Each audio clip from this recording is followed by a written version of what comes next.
Hello and welcome to another update video about silver. Yeah, silver still chopping around there. Doesn't give us a very clean and convincing microstructure at the moment. The wave counts haven't changed from the last update, and also the support area hasn't changed. So we are still dealing with, I think, two possible scenarios, and there will be more. This is sort of, I try to make it as simple as possible. The problem is just with this chart, it's just quite choppy to the upside. Okay, so we have a lot of overlapping price action. The more aggressive bullish scenario, which as I said in the last video already looks quite strange, is that this is a so-called 1-2 setup, but then really the price shouldn't break below, or actually must not break below, that upper red line at $29.70, because this is the low of this wave 2, and it's the invalidation point of that larger 1-2 set, or actually the smaller 1-2 setup. But that second wave 2, circle 2, which started on the 26th of September, it does look quite weird. Yeah, it does look quite weird, and it's way longer than the initial wave 2. That's smaller, well, actually the larger degree, but it looks so small, so tiny. So it's a 1-2 setup. It's valid as long as the upper red line is holding. It just looks strange. It just looks a bit strange. So, but that's one scenario. I just don't have much confidence in it. And that's all I can say, really. It's valid, but I don't have much confidence in it. Now, if we go a little bit lower, it could also just be a B wave here. So I talked about that in the last video, that this move up is some kind of a diagonal. So wave 1, wave 2, as we have it, but then A, B, C in wave 3, then 4, and then it will be A, B, C in wave 5. In this scenario, the price could go down a little bit lower, and the support area, as I said last time, covers both scenarios really. Even though sort of halfway through the support area, that more aggressively bullish 1-2 setup will be invalidated. But overall, I would just focus on the levels. And clearly the levels have meaning, because the price already reacted to it here on the 8th of October, and, you know, reacted exactly to the 50% retracement there at $30, but it hasn't been an impulsive reaction. So I'm reading this rather as a 3-wave move up. And I mean, yet broke initial resistance that we talked about in the last video, but didn't sustain above it. So there's no sustained break above resistance.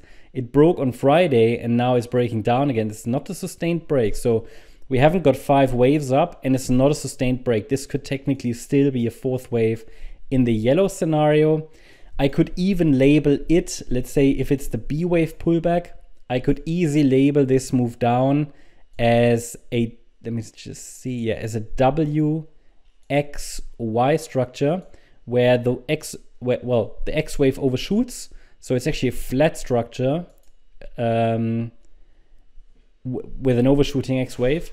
And then the Y wave is an A, B, C. Just need to change the color.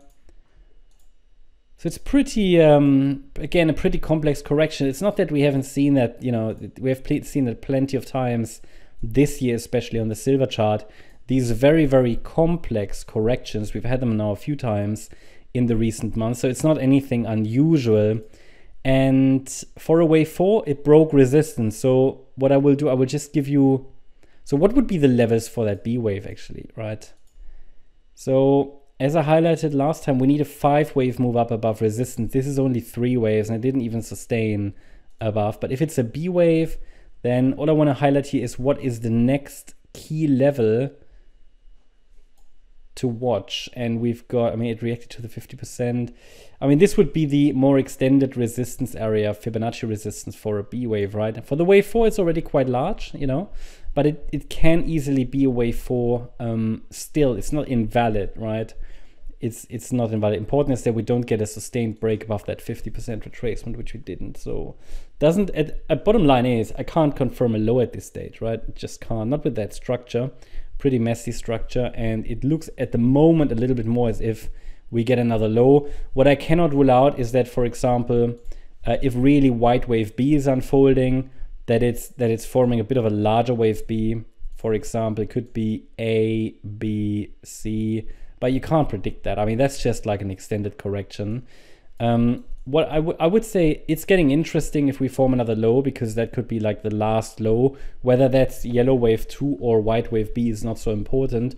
Important is just to take a look at the levels and see when market, where the market reacts, and it could do that at 29.52 or 28.72. And then obviously we've got the red line as structural support at around $29.70.